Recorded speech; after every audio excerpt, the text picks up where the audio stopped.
वजह यह है कि आज हम तमामी लोग सिर्फ देखने में तादाद के हिसाब से हैं, लेकिन तालीम के हिसाब से, कल्चर के हिसाब से, सोसाइटी के हिसाब से बहुत पीछे नजर होते हुए आ रहे हैं। हज़रात, मैं कहना चाहूंगा आज हमारे भारत में नर्सरी से लेकर के पीएचडी तक की तालीम दी जाती है। मैं कहना चाहता हूं हमारे भारत में तारीख की किताबें पढ़ाई जाती है, हमारे भारत में जो है यानी हिस्ट्री के किताब पढ़ाए जाते हैं। मैं कहना चाहता हूं आज हमारे बच्चे किसी स्कूल या कॉलेज में जब पढ़ते हैं तो आप अपने बच्चों से जो है पूछिए। तो मियां मैं कहना चाहूंगा आज हमारे बच्चों को पंडित जवाहरलाल नेहरू की जिंदगी पढ़ाई जाती है, डॉक्टर राजेंद्र प्रसाद की जिंदगी पढ़ाई जाती है, अल्लामा फजल हक खैराबादी की जिंदगी पढ़ाई जाती है।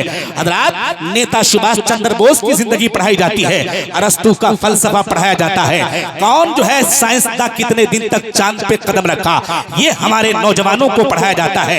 मैं कहना चाहूंगा मियां हम अपने बच्चों को इन महापुरुषों की जिंदगी किस लिए पढ़ाते हैं? तो आप कहोगे मौलाना साहब हम अपने बच्चों को इन महापुरुषों की जिंदगी इसलिए पढ़ाते हैं ताकि बच्चे पढ़ेंगे तो हमारे बच्चों के दिलों में मुल्क की मोहब्बत जाग जाएगी। तो मैं कहना चाहता हूं अरे मियां अगर पढ़ना ही है और पढ़ाना ही है तो सबसे पहले उस इंसान की जिंदगी क्यों नहीं पढ़ा देते हो जिस इंसान की जिंदगी पढ़ने के बाद सारे इंसानों के दिलों में इंसानियत की मोहब्बत भी आएगी और मुल्क की मोहब्बत भी जागी जाएगी, जिसे अल्लाह रब्बुल इज्जत ने आज से 1450 बरस पहले अरब के लिए नहीं बल्कि पूरी दुनिया के लिए रहमतुल लिल आलमीन बना करके भेजा है और कायनात का एक अजीम रहबर भी बना करके भेजा है और फरमाया है ऐ लोगों लक़द काना लकुम फी रसूलिल्लाहि उस्वतुन हसना, तहकीक के तुम्हारे लिए नबी की जिंदगी बेहतरीन होने वाला है। जरा जोर से बोल दें, जोर से। तहकीक के तुम्हारे नबी की जिंदगी बेहतरीन नमूने अमल है। लेकिन साहब मैं पूछना चाहता हूँ आखिर आमना के लाल के किरदार की तालीम क्यों नहीं दी जाती है? आखिर मोहम्मद रसूलुल्लाह सल्लल्लाहु तआला अलैहि वसल्लम का कैरेक्टर क्यों नहीं पढ़ाया जाता है? आखिर आमना के बेटे का किरदार क्यों नहीं पढ़ाया जाता है? इसलिए नहीं पढ़ाया जाता है कि ये मीडिया जानती है, ये गूगल बनाने वाले, यूट्यूब बनाने वाले जानते हैं कि हम तो आमना के लाल के किरदार को रोकने के लिए मिशन चलाए हैं। हम तो मीडिया इसलिए बनाए हैं कि कैसे मुसलमानों को कुरान की तालीम से रोका जाए, कैसे मुसलमानों को नबी के किरदार के तालीम से रोका जाए। यही वजह है कि आज पूरी दुनिया यहूदियों की बहकावे में आकर के कुरान की तालीम से दूर है, दीन के कल्चर से दूर है। आज पूरे घर का जायजा ले लीजिए, हमारे मुआशरे का जायजा ले लीजिए। कहने को तो हम मुसलमान होते हुए नजर आते हैं, लेकिन हमारे किसी कल्चर से, हमारे किसी अदा से जो है ये साबित नहीं हो पा रहा है हज़रात कि हम मुस्तफा जाने रहमत सल्लल्लाहु तआला अलैहि वसल्लम के गुलाम हैं। मैं कहना चाहूंगा यहूदियों की ये बड़ी साजिश, जिस साजिश के जो है यानी जिस साजिश के तहत आज हम जैसे मुसलमानों की जिंदगी तबाह बर्बाद होते हुए नजर आ रही है। हज़रात मैं कहना चाहता हूं आखिर मोहम्मद रसूलुल्लाह की जिंदगी क्यों नहीं पढ़ाई जाती है? इसलिए नहीं पढ़ाई जाती है कि ये मीडिया जानती है, ये गूगल बनाने वाले, ये यूट्यूब बनाने वाले जानते हैं कि हम तो आमना के लाल के किरदार को रोकने के लिए मिशन चलाए हैं। हम तो मीडिया इसलिए बनाए हैं कि कैसे मुसलमानों को कुरान की तालीम से रोका जाए। अगर आपको नहीं पता है तो मुझसे सुनिए, इस्लाम बड़ी तेजी के साथ 23 साल के अंदर पूरी दुनिया में फैल गया।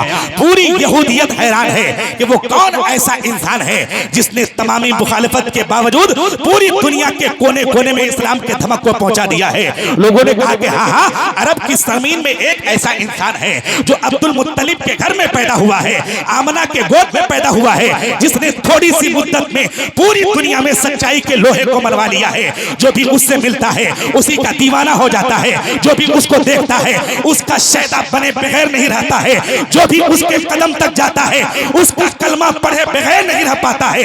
लोगों ने कहा कि आखिर मुसलमानों के बढ़ती तादाद को रोका कैसे जाए? तो लोगों ने कहा कि हमारे पास ताकत है, हम ताकत के बलबूते पर मुसलमानों के बढ़ती तादाद को रोक लेंगे। लोगों ने कहा कि नहीं, ये तुम्हारी गलत सोच है, इसलिए कि अगर तमाम इंसानों में सबसे अच्छा किरदार किसी के पास है तो मुसलमानों के पैगंबर के पास है, जिसे मोहम्मद रसूलुल्लाह कहते हैं। और पूरी दुनिया में में किसी इंसान के पास धार्मिक पुस्तक जिस किताब में माँ की गोद से लेकर के कब्र की गोद तक जीने मरने का सारा दस्तूर लिखा हुआ है, वो किताब अगर किसी के पास है तो किसी और के पास नहीं बल्कि मुसलमानों के पास है, जिसे कुरान अजीम कहते हैं, जिसे फुरकान शरीफ।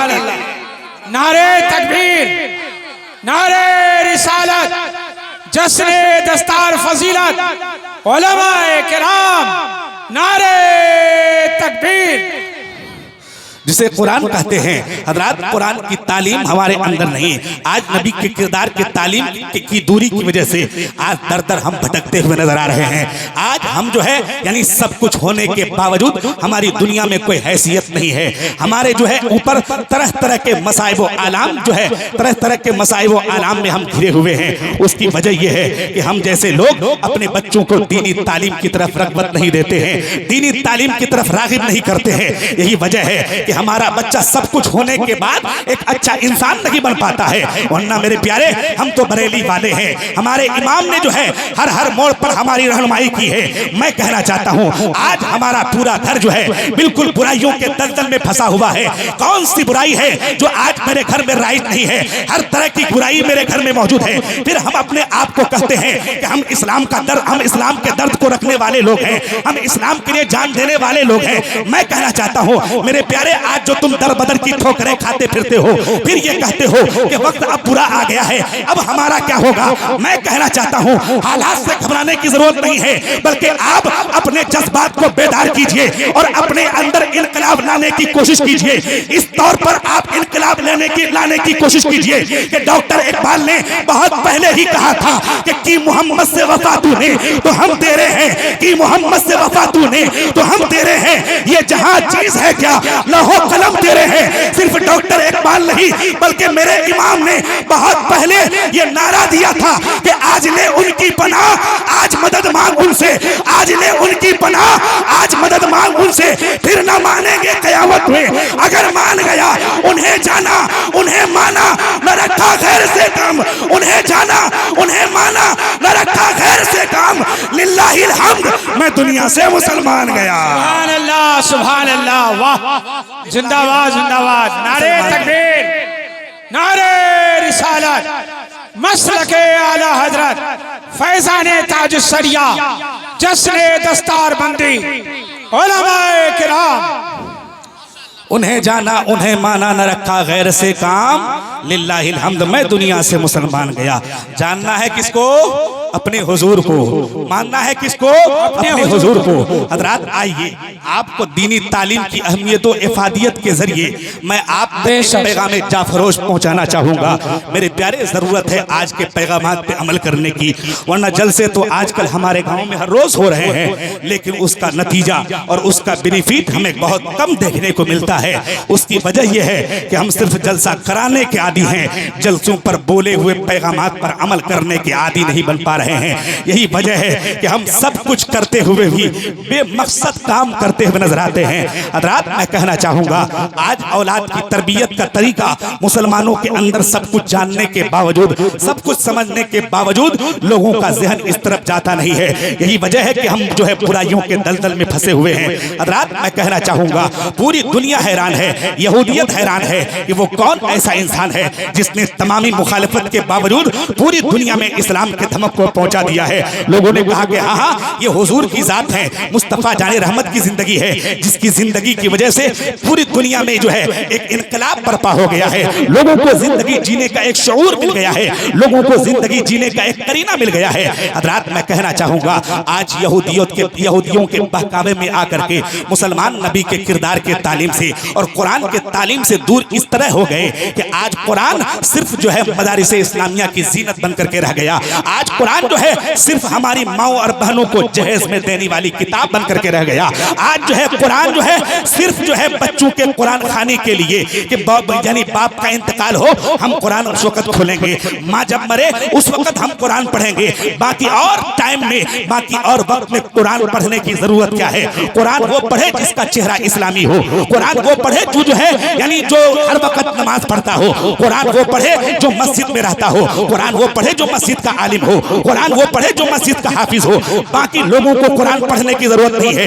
यही वजह है कि हमारे लोग कुरान की तालीम से इतने दूर हैं कि आज अगर लोगों से कहा जाए कि मियां कोई एक ऐसा इंसान मजमे से खड़े हो जाए और खड़े होने के बाद ये कहे कि आप ये कहें कि मैं पूरा कुरान भी पढ़ा हूं और पूरे कुरान का तर्जुमा कंजुल ईमान भी पढ़ा हूं, तो कसम खुदा की हमारे समाज से, हमारे लोगों में से कोई एक शख्स भी जो है जल्दी से उठकर खड़े नहीं हो सकते हैं कि हाँ हाँ साहब मैं पूरा कुरान भी पढ़ा हूं और कुरान का पूरा तर्जुमा कंजुल ईमान भी पढ़ा हूं। क्यों साहब? दैनिक जागरण पढ़ने के लिए फुर्सत है, दैनिक भास्कर पढ़ने के लिए फुर्सत है, इंडिया टीवी देखने के लिए फुर्सत है, लाइव टेलीकास्ट चैनल देखने के लिए फुर्सत है। लेकिन देखो जिस कुरान ने मीडिया की बुनियाद डाली, कहा कि देखो ये जितनी खबरें हैं ये सारी खबरें झूठी हो सकती है, लेकिन कुरान ने जो तुझे बता दिया वो कल भी सच्चा था, वो आज भी सच्चा है और रहती दुनिया तक सच्चा होके रहेगा। लेकिन हजरात हम कुरान पढ़ते नहीं है। आज सुबह सवेरे उठने के बाद सोशल मीडिया, गूगल, यूट्यूब पे हमारी नजर जो है सख्ती के साथ रहा करती है कि कल होने वाला क्या है ये हम अखबार में तलाश करते हैं, इसके बारे में कल अब कौन क्या बोलेगा ये हम अखबारों के जरिए ही सब कुछ फैसला करने लगते हैं। हजरात मैं कहना चाहूंगा आइए हम अपनी जिंदगी देखें कि हमारे पूरे घर में इस्लामी माहौल नहीं, इस्लामी कल्चर नहीं, इस्लामी सोसाइटी नहीं, फिर कैसे हम सच्चे मुसलमान हैं, कैसे हम आला हजरत के सच्चे सिपाही हैं? क्या आला हजरत का यही दर्श था कि जो है कुरान की तालीम से दूर होया जाए, नबी के किरदार के तालीम से दूर होया जाए? नहीं नहीं, बल्कि आला हजरत की पूरी जिंदगी का एक यही मिशन था कि काम वो ले लीजिए तुमको जो राजी करे, काम वो ले लीजिए तुमको जो राजी करे, ठीक हो नामे रजा तुम पे करोड़ों दुरूद, ठीक हो नामे रजा तुम पे करोड़ों दुरूद। आला हजरत की जिंदगी का एक ही मिशन था, काम वो ले लीजिए तुमको जो राजी करे, ठीक हो नामे रजा तुम पे करोड़ों दुरूद। लेकिन हजरात हम आला हजरत के मिशन से हटे हुए हैं, हम आला हजरत के मिशन से हट करके न जाने किन गैर के तरीकों पर हम अपना तरीका चला रहे हैं। यही वजह है कि हम हर मकसद में बेकाम जो है यानी कामयाब नहीं होते हुए नजर आ रहे हैं। हजरात आइए मैं आपके बीच एक पैगाम जाफरोश पहुंचाना चाहूंगा, मैं जो है एक आपके बीच जो है यानी पैगाम जाफरोश पहुंचाना चाहूंगा। कसम खुदा की जरा दोनों हाथों को उठा के बोले या रसूल अल्लाह, और जोर से बोले या रसूल अल्लाह, और जोर से बोले या रसूल अल्लाह। आखिर हमारे घर में इस्लामी माहौल की कमी की वजह से आज जो है तरह तरह की बुराइयां हमारे समाज में जन्म ले रही हैं, लेकिन उन बुराइयों की तरफ हम गौर नहीं करते हैं। आज देखिए कौन सी बुराइयां हमारे घरों में नहीं है। आज वजह यह है कि हम अपने बच्चों को हर तालीम से जो है रोशनास तो करते हैं, लेकिन इल्म दीन की यानी दीन की तालीम पहले उसको इंसान बनने के लिए नहीं सिखाते हैं। यही वजह है कि वो इंसान सब कुछ पढ़ने के बाद हर कुछ तो बन जाता है, लेकिन इंसान नहीं बन पाता है। इसलिए कि इंसान बनने के लिए किसी और तालीम का जानना जरूरी नहीं है, बल्कि उस तालीम का जानना जरूरी है जिस तालीम के ताल्लुक से मेरे पैगंबर इस्लाम ने आज से 1450 बरस पहले ही कहा था, तलबुल इल्म फरीदतुन अला कुल्ले मुस्लिमिन व मुस्लिमा। इल्म दीन का हासिल करना हर मुसलमान मर्द और औरत पर पहले फर्ज है। नारे तकबीर, अरे जोर से बोला, नारा लगाओ, नारे तकबीर, नारे रिसालत, नारे गौस, गौस का दामन, ख्वाजा का दामन, पीरो मुर्शिद ताजुस्सरिया का दामन, मसलके आला हजरत फैजान ताजुस्सरिया, जश्न दस्तारबंदी, उलमाए किराम। हमारी कामयाबी दीन के तालीम में है। हम कामयाब अगर हो सकते हैं तो सबसे पहले उस तालीम को जरूर पढ़ लीजिए जिस तालीम को पढ़ने के बाद, जिस तालीम को जो है यानी लेने के बाद, जिस तालीम के हासिल करने के बाद एक इंसान के अंदर इंसानियत का जज्बा आता है, एक इंसान जो है जिंदगी जीने का शऊर सीखता है, जिंदगी जीने का तरीका सीखता है। हजरात आइए, चूंकि मैं बरेली में हूँ और बरेली वाली बोली, बरेली वालों के सामने बोलना जो है यानी ये भी एक बहुत बड़े एजाज की बात है। आइए हजरत, जिस मामले में फिकह का मसला आला हजरत की जो है लिखी हुई किताबों से देखते हैं, बड़े बड़े मसाइल, बड़े बड़े मुफ्ती जिस जगह जो है फंस जाते हैं, उस वक्त आला हजरत की किताब का सहारा लेते हैं और आला हजरत की किताब के सहारा लेने के बाद जो है वो उस पेचीदा मसला से निकल पाते हैं। हजरात आइए उसी आला हजरत की बारगाह में चलते हैं और आला हजरत की जिंदगी से सीखते हैं कि वो आला हजरत, मेरे प्यारे मैं कहना चाहता हूं कि आज के डेट में जो इंसान रोना रोता है कि मौलाना साहब पैसे बहुत ज्यादा हैं, घर में हर तरीके का सामान है, लेकिन घर में खैर और बरकत का दरवाजा बंद है। मैं कहना चाहता हूं जिस घर की औलादें कि जिस घर के औलादों के अंदर वफादारी ना हो, उस घर में कैसे अल्लाह की बरकतों का दरिया दाखिल होगा। मैं कहना चाहता हूं जिस घर में हर वक्त चुगलखोरी वाली बात हो, जिस घर में हर वक्त गीबत वाली बात हो, जिस घर में हर वक्त दूसरों की बुराई वाली बात हो, जिस घर में हर वक्त नेतागिरी वाली बात हो, उस घर में कैसे अल्लाह के रहमतों की बारिश नाजिल होगी। खुदा की कसम आपका भी घर जन्नत का नमूना बन सकता है, बस शर्त ये है मेरे प्यारे, आप सुबह सवेरे उठने के बाद जो है अपनी बीवी से कहिए मेरी बीवी उस वक्त तक घर में किसी काम को हाथ मत लगाना जब तक के कुरान करीम की तिलावत न कर लेना। आप जो है अपनी बेटी से कहिए मेरी बेटी उस वक्त कोचिंग सेंटर की तरफ रुख मत करना जब तक के कुरान करीम खोल करके कम से कम एक ही सफा तिलावत न कर लेना। मेरे बच्चे अपने सुबह सवेरे उठने के बाद अपना कदम उस वक्त तक किसी काम की तरफ मत उठाना जब तक जो है कुरान करीम खोल करके अपनी कामयाबी की तरफ नहीं देख लेना, अपनी कामयाबी के बारे में नहीं देख लेना। खुदा की कसम जिस दिन हमारा ये रवैया होगा, जिस दिन हमारा ये मिजाज होगा, जिस दिन हम इस तरफ ध्यान देंगे तो उस दिन दुनिया में भी हम सबसे आगे होंगे और हश्र के मैदान में मुस्तफा के सहारे अल्लाह ताला हमें जन्नत का परवाना अता कर देगा। सुभान अल्लाह, सुभान अल्लाह। नारे तकबीर, जोर से बोलो नारे तकबीर, नारे रिसालत, मसलके आला हजरत, फैजाने ताज शरिया, जश्ने दस्तारबंदी। लेकिन नहीं साहब, आइए आला हजरत की जो है जिंदगी से देखते हैं कि आला हजरत रदी अल्लाह ताला अन्हु जिनके इल्म का कोई जवाब नहीं, जिसके तदब्बुर का कोई जवाब नहीं, जिसकी फिक्र का कोई जवाब नहीं, वो आला हजरत अपनी औलादों को तरबियत के किस भट्टी से गुजार करके कामयाब किए। वो उन औलादों को किस तरीके से उन औलादों की जो है तरबियत के मुतफक्किर रहा करते थे।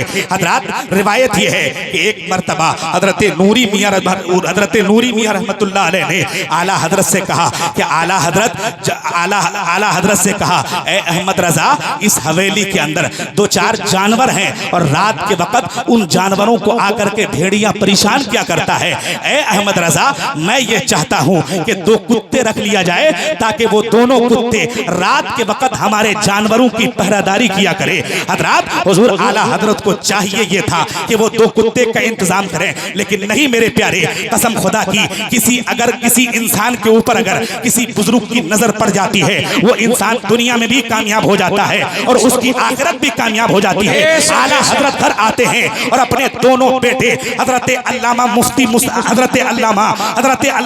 मुस्तफा रजा खान, जिनको लोग मुफ्ती आज़म हिंद के नाम से जानते हैं, हजरत अल्लामा हुज्जतुल इस्लाम यानी हामिद रजा खान, जिनको पूरी दुनिया हुज्जतुल इस्लाम के नाम से जानती है, उन दोनों को जो है उन दोनों के गले में रस्सियां डाल करके हुजूर नूरी मियां की बारगाह में लेकर के जाते हैं और कहते हैं हुजूर ये दोनों गुलामजादे हैं, इन्हें आप कबूल कर लीजिए और आप जो है इनको दुनिया में भी कामयाब कर दीजिए और इसकी आखिरत को भी संवार दीजिए। हजरत इतना कहना था। नूरी मियां कहते हैं, ए अहमद रजा, तुम्हारे इस अदा को मेरी बारगाह में, तुम्हारी इस अदा को मैं इस कदर पसंद कर लिया हूं। ए अहमद रजा, जाओ, दिल से दुआ देता हूं कि तुम तो दुनिया के बहुत बड़े आलिम हो ही हो, तुम तो दुनिया के बहुत बड़े आलिम कहलाओगे ही, लेकिन तुम्हारे दोनों बेटे भी अपने वक्त के बहुत बड़े आलिम कहलाते हुए नजर आएंगे।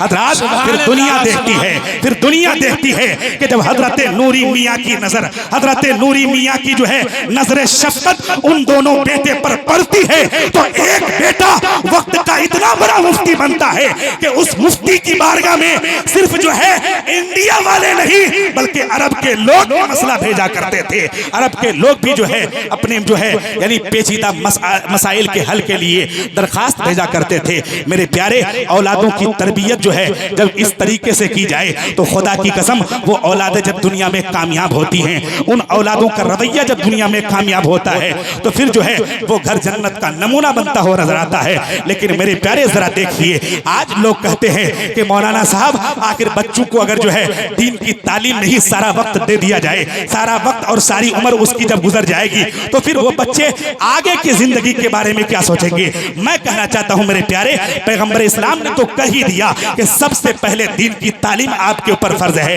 लेकिन दीन की तालीम से हट करके आप न जाने किस तालीम और किस कल्चर को अपनाने की फिक्र में लगे हुए हैं, जिसकी वजह से सारी नाकामयाबियां आपके हाथ में है। सब जो है आपका शुमार, मेरा शुमार आज पसमानदा कौम में होने लगा है।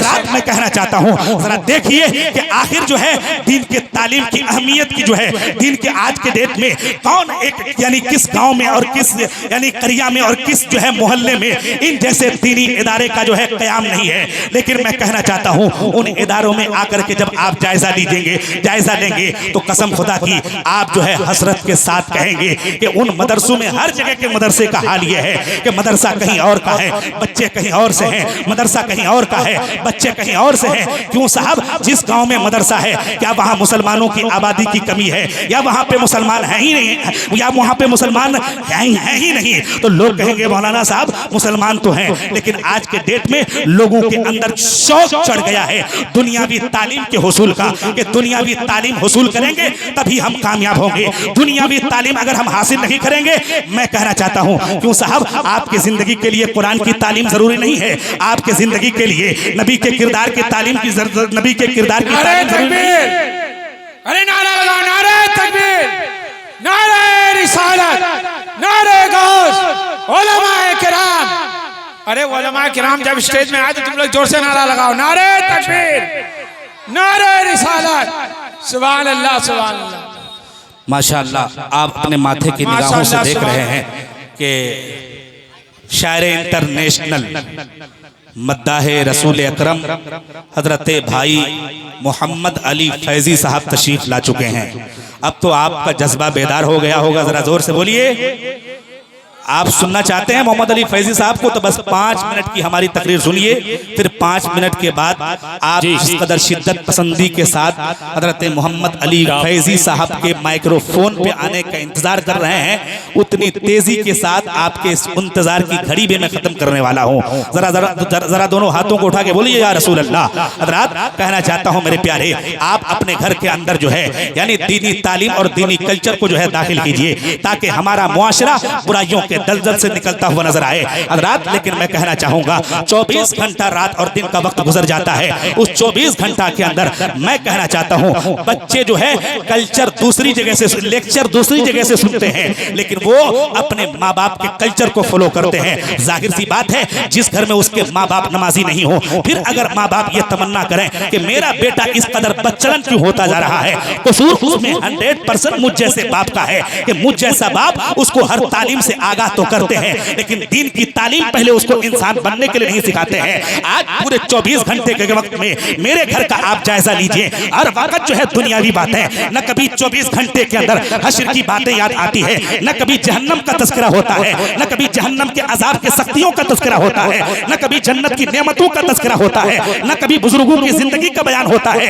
न कभी औलिया किराम की जिंदगियों का बयान होता है, न कभी मुस्तफा जाने रहमत की सीरत बयान करते हैं, न कभी सहाबाए किराम की सीरत बयान करते हैं। फिर कैसे हमारे बच्चे जिंदगी जीने का शऊर सीखेंगे। मेरे प्यारे, अगर आप देखना चाहते हैं कि जिंदगी कैसे कामयाब गुजारी जाए, किस तरीके से हम सबको जिंदगी गुजारने की जरूरत है, तो आइए एक हदीस पाक से हम आपके दिलो जान को रोशनाश करना चाहते हैं। हजरात, मेरे मुस्तफा जाने रहमत सल्लल्लाहु तआला अलैहि वसल्लम के चचा हैं हजरत अब्बास रदियल्लाहु तआला अन्हु। मेरे मुस्तफा जाने रहमत सल्लल्लाहु तआला अलैहि वसल्लम हजरत अब्बास के हुजरे के करीब से गुजर रहे हैं। जब मेरे मुस्तफा सल्लल्लाहु तआला अलैहि वसल्लम हजरत अब्बास के हुजरे के करीब से गुजरते हैं, तो मेरे मुस्तफा क्या सुनते हैं कि उनके हुजरे के अंदर से, उनके कमरे के अंदर से कुछ आवाजें उनके कान तक टकराती हैं। मेरे नबी वहीं पे ठहर जाते हैं, और मेरे नबी वहीं पे ठहरने के बाद अपनी सारी तवज्जो, अपना सारा ध्यान, अपनी सारी सोच, अपनी सारी फिक्र हजरत अब्बास के हुजरे की तरफ लगा लेते हैं। हजरत, मेरे नबी क्या सुनते हैं कि हजरत अब्बास हैं जो अपनी फैमिली को, अपने बच्चों को बीच आंगन में बिठा लिए हैं, और मुस्तफ़ा जाने रहमत की सीरत बयान कर रहे हैं कि मेरे बच्चे आका सोते ऐसे हैं, नबी खाते ऐसे हैं, नबी मुस्कुराते ऐसे हैं, नबी रास्ता ऐसे चलते हैं, हुजूर का किरदार ऐसा है, हुजूर के गुफ्तार ऐसे हैं, हुजूर का यानी हुजूर की एक एक अदा का तस्करा, हुजूर की एक एक सीरत का तस्करा हजरत अब्बास अपने बच्चों के बीच, अपने फैमिली के बीच जो है करते जा रहे हैं। मुस्तफ़ा जाने रहमत हजरत अब्बास के हुजरे के दरवाजे में साइड में खड़े होकर के ये सारा सब कुछ सुनते जा रहे हैं। हजरात जब वक्त गुजरता है तो एक लम्हा के बाद, कुछ लम्हात के बाद जो है मेरे मुस्तफ़ा जाने रहमत करीम आका सल्लल्लाहु तआला अलैहि वसल्लम दरवाजे में दस्तक देते हैं। अंदर से आवाज आती है, मन दक्कल बाब, दरवाजा किसने बजाया? हजरात तब जो है मेरे मुस्तफ़ा फरमाते हैं, मैं मोहम्मद रसूलुल्लाह तुम्हारे दरवाजे में आया हूँ। हजरात जैसे ही हजरत अब्बास ये सुनते हैं कि अभी तो मैं नबी का तज़किरा कर रहा था, गोया मेरे नबी मेरे घर की दहलीज में तशरीफ लेकर के आ गए। हजरत अब्बास नंगे पैर ही दौड़ पड़ते हैं, दरवाजा जब खोलते हैं अपनी आंखों के सामने मुस्तफ़ा को देखते हैं, कहते हैं हुजूर आपका ही तज़किरा हो रहा था, हुजूर आपकी ही सीरत बयान कर रहा था, हुजूर आपकी ही अदाओं को अपने फैमिली को सिखा रहा था, अपने बच्चों को सिखा रहा था। गोया हुजूर आप आ गए, जिंदगी जीने का मकसद हल हो गया। हुजूर आप आ गए, मेरे घर में खैर और बरकत का दरवाजा खुल गया। हुजूर आप आ गए, ऐसा लगता है कि जन्नत हमारे घर में उतर गई। हजरात इतना कहना था। मुस्तफ़ा जाने रहमत सब कुछ सुने हुए हैं, हुजूर सब कुछ समाप्त किए हुए हैं, लेकिन ये तालीमात उम्मत के लिए है। हम जैसे उम्मत को तालीम देना मकसद है। सब कुछ सुने हुए हैं मेरे मुस्तफ़ा कि क्या बातें हो रही थी, क्या जिक्र हो रहा था, लेकिन सब कुछ सुनने के बावजूद मेरे मुस्तफ़ा फरमाते हैं, अब्बास क्या बातें कर रहे थे, अब्बास कैसी बातें हो रही थी, अब्बास कैसा तज़किरा हो रहा था। हजरत अब्बास कहते हैं हुजूर मैं अपने फैमिली को बिठा लिया था, अपने बच्चों को बिठा लिया था, अपने बच्चों और फैमिली के बीच अपने काली पैगंबर की सीरत बयान कर रहा था, अपने काली पैगंबर की सीरत बयान कर रहा, अपने काली कमली वाले पैगंबर की सीरत बयान कर रहा था, अपने मुस्तफ़ा जाने रहमत की सीरत बयान कर रहा था। इतना सुनना था कि मुस्तफ़ा कहते हैं ए अब्बास सुन ले, ए अब्बास सुन ले, ए अब्बास सुन ले। 3 बार मेरे नबी इरशाद फरमाते हैं और कहते हैं ए अब्बास तू अपने बच्चों के बीच और अपने फैमिली के बीच मुझ पैगंबर का तज़किरा कर रहा था, मुझ पैगंबर की सीरत बयान कर रहा था। तो ए अब्बास तेरी भी जन्नत की गारंटी और तेरे बच्चों की जन्नत की गारंटी कोई और नहीं बल्कि मैं आमना का बेटा मोहम्मद रसूलुल्लाह ने। नारे तकबीर, नारे रिसालत, मसलके आला हजरत, जश्ने दस्तार बंदी, तामीरे मिल्लत कॉन्फ्रेंस। सुभान अल्लाह सुभान। इसलिए आप जो है अपने घर में इस्लामी सोसाइटी, इस्लामी कल्चर को जो है राइज करने की कोशिश करें, तब जाकर के आप अपने मुसलमान होने का जो है हक हासिल करेंगे। आप जो है अपने मुसलमान होने का संदेश लोगों तक भी पहुंचाएंगे। आपके किरदार से पता चले कि आप मुसलमान हैं। लेकिन आज मेरे प्यारे समाज में इस कदर बुराई तेजी से बढ़ती जा रही है कि हमारे बच्चों के किसी अदा से, हमारे नौजवान या हमारे बूढ़े हजरात के अदाओं से ये लगता ही नहीं है कि हाँ हम मुसलमान हैं। मैं कहना चाहता हूँ जबकि पैगंबर इस्लाम मियां मेडिकल साइंस का आज ये कहना है, आज चूंकि देखिए सबसे पहला जो है, सबसे पहला स्कूल एक माँ का गोद है। माँ के गोद में जब बच्चा संभल जाता है तो वो बच्चा जो है ऑटोमेटिक आगे चल करके मुजाहिद बनता हुआ नजर आता है। लेकिन जाहिर सी बात है आज इस बुराइयों के दौर में जो माँ हर तरह की बुराइयों में डूब करके अपने बच्चों की परवरिश करेगी, फिर वो माँ अगर ये तमन्ना करे कि मेरा बेटा वक्त का मुजाहिद बन जाए, ये कभी नहीं हो सकता है। जो माँ खुद बुराइयों के दलदल में फैली हुई है, जो माँ सर से लेकर के पैर तक बुराइयों के कीचड़ में डूबी हुई है, फिर वो कैसे तमन्ना कर सकती है कि मौला मेरे समाज में कोई सलाहुद्दीन अय्यूबी जन्म ले ले। मैं कहना चाहता हूँ आज के डेट में भी कोई सलाहुद्दीन अय्यूबी जन्म ले सकता है, बस शर्त यह है मेरे प्यारे पहले मेरी माओ को सलाहुद्दीन अय्यूबी की माओ के जैसा किरदार निभाने की जरूरत है। जिस दिन ये हमारी माएं और बहनें अपने किरदार को उन मुजाहिदीन की माँ के किरदार से मैच करने के लिए और उन मुजाहिदों के माँ के किरदार के मुताबिक अपनी जिंदगी चलाना शुरू कर दे, तो फिर से मेरे समाज में एक इनकलाब आ सकता है। मेरे समाज में जो है एक अच्छा संदेश मेरे समाज से गैरों तक जा सकता है। मेरे प्यारे मैं कहना चाहता हूँ आज हमारी माएं बहनें सही तरीके से बच्चों के परवरिश का भी ख्याल नहीं रखती है, बच्चों के तरबियत का भी ख्याल नहीं रखती है। यही वजह है कि हम जो है नाकामयाबी की तरफ बड़ी तेजी से चलते जा रहे हैं। इन जैसे जलसों का एक मकसद है कि आपके जज्बात को बेदार किया जाए, आप आपके अंदर इनकलाब लाने की कोशिश की जाए। मेरे प्यारे, आज के डेट में मेडिकल साइंस का यह कहना है कि जब बच्चे की पैदाइश हो तो उस बच्चे को सबसे पहले माँ का दूध पिलाया जाए, इसलिए कि माँ के दूध के साथ साथ माँ की जिंदगी, माँ का किरदार भी बच्चे की जिंदगी में उतरता है। मेरे प्यारे, ये मेडिकल साइंस आज के डेट में कहने का काम किया है, लेकिन मेरे पैगंबर इस्लाम ने तो आज से 1450 बरस पहले ही कह दिया है कि ए औरतों, तुम अच्छी बन जाओ और अच्छाई के साथ अपने बच्चों को दूध पिलाओ, इसलिए कि जब तुम अच्छी हो जाएगी तो हमारे कौम का मुस्तकबिल भी अच्छा हो जाएगा और हमारे मुल्क का मुस्तकबिल भी अच्छा हो जाएगा।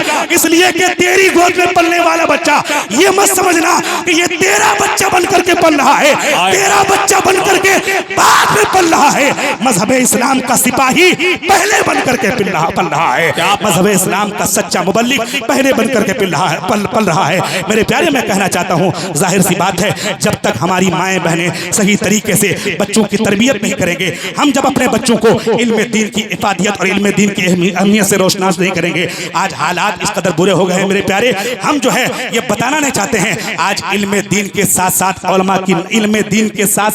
उलमा के नाकदरी करने की वजह से जाहिर सी बात है, जो बच्चा अपनी आंखों के जरिए एक उलमा कराम को रुस्वा होता हुआ देखता नजर आएगा, वो कभी भी इल्म दीन को अपनाना नहीं चाहेगा। मेरे प्यारे, आप अगर इल्म दीन के तकद्दुस को जो है पामाल नहीं करना चाहते हैं तो जरूरत यह है कि आप इन उलमा कराम की जो है इज्जत किया करें और इन उलमा कराम के साथ दीनी जो इनका मिशन है, इस मिशन को घर घर तक पहुंचाने के लिए इनके शाना बशाना होकर के इनका दस्ते ताउन जो है, इनके साथ दस्ते ताउन के साथ यानी हाथ मिलाकर जो है इनके काम में हाथ बटाएं, ताकि जो है ये बड़े तेजी के साथ आपके बीच जो है आपके बच्चों के बेहतर भविष्य के लिए और बेहतर जिंदगी के लिए ये उस तालीम को आपके बच्चों के अंदर फिट करता हुआ नजर आए। मेरे प्यारे, वक्त अगर होता तो मैं और ज्यादा आप तक इसी टॉपिक के हवाले से कुछ पहुंचाने की कोशिश करता।